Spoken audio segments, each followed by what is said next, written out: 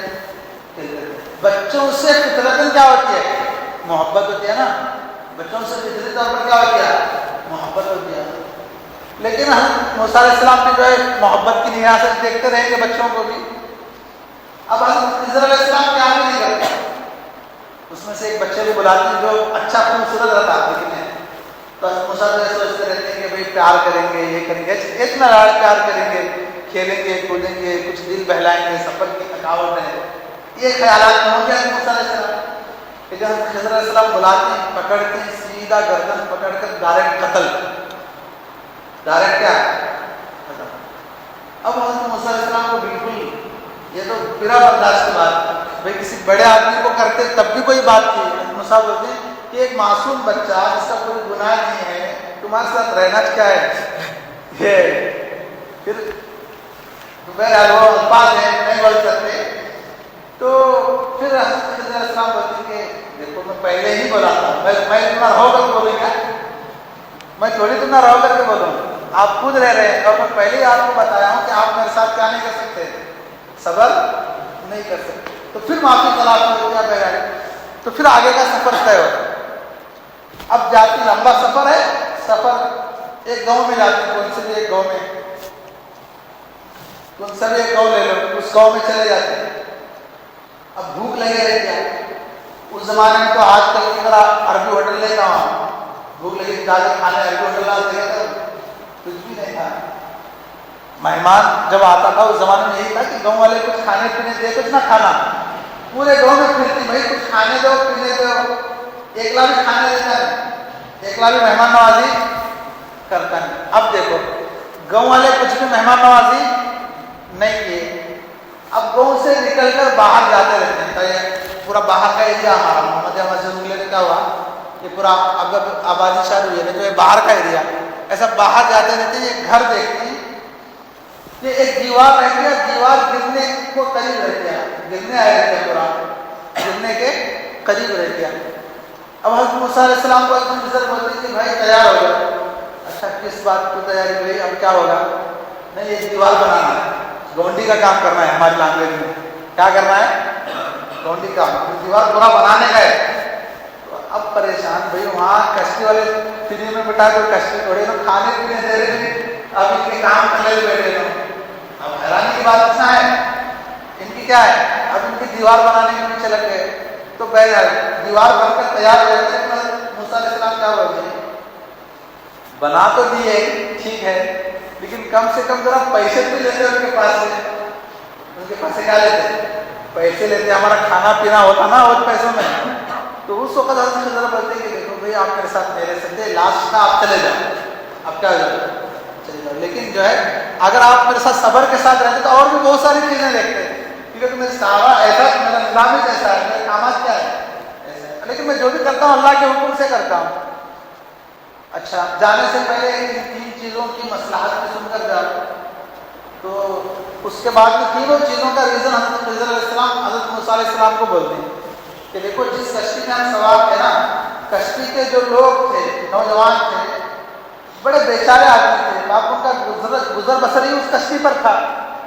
وہ کشتی میں آنا جانا اسی کے ذریعے سے ان کی زندگی چل رہی تھی, اور ہمارے پاس انہوں نے کرایہ بھی لے لیا. لیکن اب نیکسٹ اسٹیپ جو تھا وہ یہ تھا کہ یہ کشتی لے کر جس گاؤں کو جا رہے تھے وہاں ایک ظالم بادشاہ ٹھہرا تھا. اسے جو کشتی بھی پسند آتی انہیں وہ کشتی کو اٹھا کر کیا کرتا تھا, لے لیتا تھا, غصب کر لیتا تھا. اب میں اس کشتی کو نہ توڑتا, اس میں عیب نہیں پیدا کرتا, یہ کشتی لے کر وہاں جاتے تو ان کی کشتی کیا ہوتی ہے, ضبط ہو جاتی. ان کی کشتی کیا ہو جاتی, ضبط ہو جاتی. تو میں نے اس بڑی پریشانی سے بچانے کے لیے ایک چھوٹی سی پریشانی ان کو کیا کیا, دے دیا, اور یہ بھی اللہ کے حکم سے دیا. اچھا اب بچے کا کیا قصہ ہے. تو اس وقت حضرت خضر علیہ السلام نے کہا کہ جس بچے کا قتل کیا گیا اصل میں اس بچے کی مطلب فیوچر ایسا تھا کہ بچہ فیوچر میں کافر بن جاتا. یہ بچہ فیوچر میں کافر بن جاتا, اور خود ہی نہیں بلکہ اس سے اپنے ماں باپ کو بھی کافر بنا دیتا. اپنے ماں باپ کو بھی کافر بنا دیتا. ماں باپ جو ہے ایک ہی بچہ اس سے لاڈ پیار میں کیا ہو جاتے, وہ بھی کافر ہو جاتے. تو اللہ نے بچے کو یہیں پر ختم کر کے ایک نیک صالح ولی صفت بچہ ان کو کیا کرے، دے دے۔ تو اس لیے اللہ نے اس طرح ایک ترتیب اپنائی، اللہ کے حکم سے میں نے یہ کیا۔ اچھا، اب جس بستی میں ہم گئے وہاں پر کھانے پینے کے لیے لوگ کچھ نہیں دیے، اب دیوار آپ سیدھا گئے نا تو اس کا جواب دیتے ہیں حضرت خضر علیہ السلام کہ جو بستی کے لوگ تھے وہ تو بڑے کنجوس آدمی تھے، بڑے کیا تھے، کنجوس بخیل، وہ کھانا بھی نہیں کھلایا ہم کو۔ اب سوچو ان کو کچھ بھی مال ملا تو چھوڑیں گے وہ؟ بالکل نہیں چھوڑیں گے۔ جو دیوار گرنے آئی تھی نا، اصل میں اس دیوار کے نیچے یتیم بچوں کا خزانہ چھپا ہوا تھا، اگر دیوار گر جاتی تو خزانہ کیا ہو جاتا، باہر آ جاتا، اور بستی والے کیا کرتے، ہڑپ کر دیتے۔ اللہ نے کہا کہ اس دیوار کو مضبوطی سے بنائیں تاکہ بچے جب بڑے ہو تو وہ اپنا خزانہ کیا کرے، اللہ آپ کو پہنچا دے گا وہاں پر کسی نہ کسی ذریعے سے۔ تو اس وقت تک حفاظت کے لیے اللہ نے کیا کیا، اس دیوار کو بنانے کا مجھے حکم دیا۔ میں جو کچھ بھی کیا ہوں اللہ کے کیا کیا، اللہ کے حکم سے کیا۔ تو اس واقعے کو بتانے کا مقصد یہ ہے کہ یہ ہے رب العالمین، یعنی اللہ کے سامنے وہ تو پورے عالموں کا کیا ہے، رب ہے نا، اسے معلوم ہے کس وقت کون سی چیز صحیح ہے اور کس وقت کون سی چیز غلط۔